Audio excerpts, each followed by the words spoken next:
ஒரு சிறிய பெண் குழந்தை மருந்தகத்தின் முன் நின்று கொண்டிருந்தாள். அவள் கையில் ஒரு சிறிய காகிதம். அம்மாவுக்கு மருந்து வாங்க.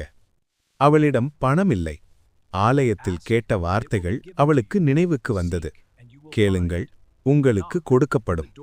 அவள் இதயம் வேகமாக துடித்தது. அவள் கவுண்டருக்கு அருகே சென்று மெதுவாக சொன்னாள், ஐயா, என் அம்மா மிகவும் நோய்வாய்ப்பட்டு இருக்கிறார். என்னிடம் பணமில்லை. உதவி செய்ய முடியுமா? நான் அடுத்த வாரம் வந்து பணத்தை கொடுத்து விடுகிறேன். மருந்தாளர் ஒரு நிமிடம் நின்றார். அவளின் நடுங்கும் கைகளை பார்த்தார். தன் மகளை நினைத்தார். அவர் மெதுவாக அந்த மருந்துச் சீட்டை எடுத்தார். மருந்தை தயாரித்து அவளிடம் கொடுத்தார். பணம் வேண்டாம் என்று மெதுவாக சொன்னார். அந்த சிறுமியின் கண்களில் கண்ணீர் நிரம்பியது. நன்றி, ஐயா.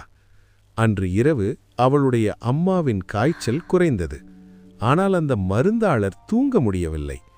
ஏனெனில் அவர் உணர்ந்தார், அந்த சிறுமி தன்னிடம் உதவி கேட்டதாக நினைத்தாள்.